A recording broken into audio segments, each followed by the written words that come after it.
Hey guys, so I'm going to do a little how-to video today on just making a little bench grinder stand. I got a new bench grinder. Show you how to make a quick little stand with not too much cost in mind. Alright, so to make up this bench stand, I already got some angle iron, cut down the size. I actually got a drum off of an 18-wheeler for it to actually be the lower stand, so it has enough weight to doesn't topple over.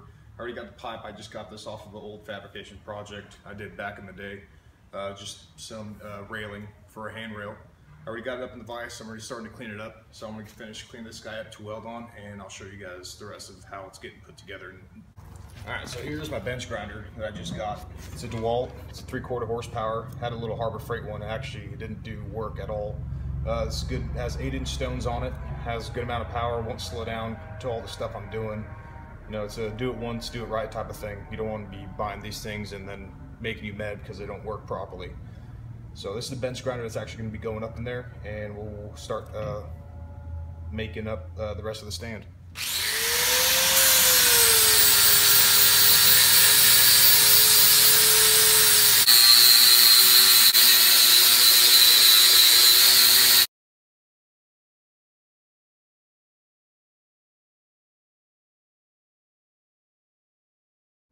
Alright, so we got this guy cleaned up. Pretty much I'm going to still actually use this neck that's bent to about a 90 degree. I'm just going to get a flat plate here, cut this down to size to pretty much the width of the grinder itself, and get that going.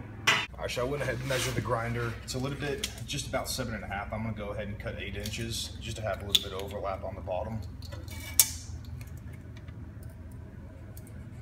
So that was the length, and the width is actually 6 inches.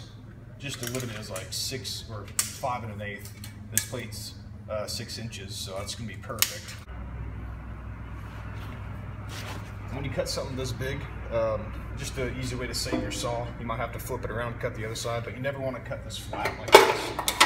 That's how you start cutting for a really long time, and that's how you actually destroy your cutting blades.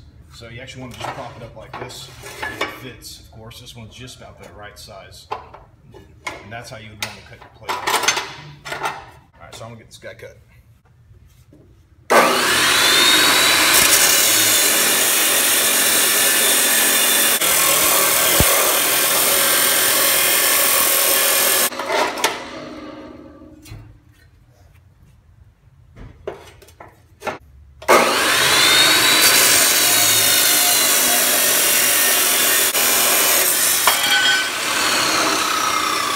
Like that, you got your cut.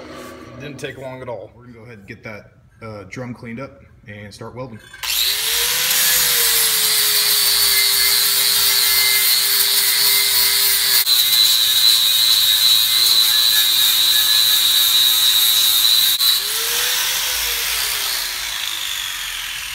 Got these guys cleaned up, got the insides cleaned up because that's where we're gonna be welding the pipe. Got all the burrs out. I just cleaned up so I can start welding on those onto.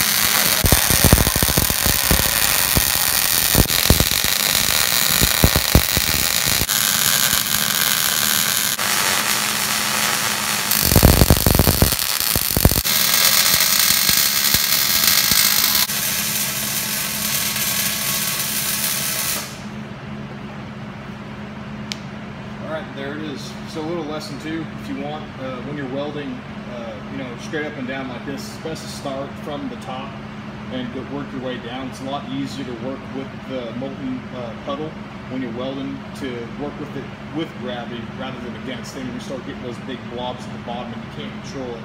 So start from the top and work your way down. You'll see you have a lot better control over your weld, and it's just going to come out a lot better, you know, a lot stronger actually too. I got this guy all leveled up. These little magnets are definitely a huge help.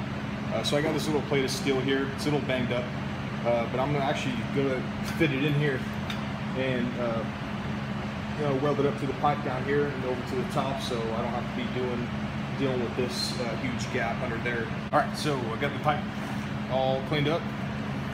Got my pieces cut, cleaned up. Go ahead and put these in here. start welding them up.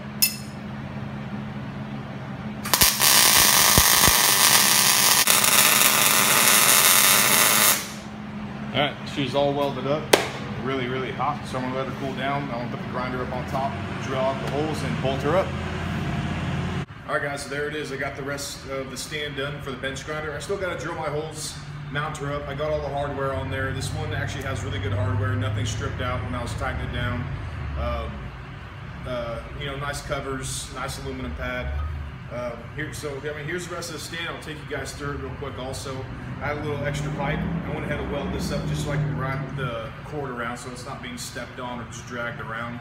But there it is. I mean, you can have your stands done for your vise, your bench grinder, a hydraulic tubing bender, anything like that. It's as simple as that. This didn't cost me any money out of pocket. I just used the spare steel I had sitting around. You can go buy it. I don't know, maybe run you 20 bucks overall.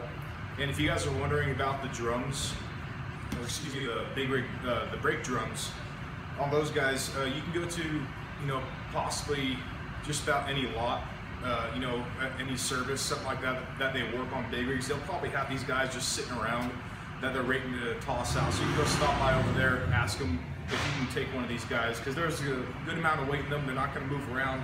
They're nice and sturdy, even for a vise. The ground's a little uneven here and there, but they'll be, wobble around. But so you can make something simple as that. You can even bolt it onto the drum because there's already holes there for the lug if you want to. They're really versatile, so you can do just about whatever you want. But there it is. Those are the two guys that I have right now for my stands, and I'll probably be making more later on for anything else I'll need, possibly when I get my hydraulic tubing bender in. Still got to get something like that on order. But that's it. There it is. Thanks, guys. And if you have any comments, please, place a comment down below. Like the video.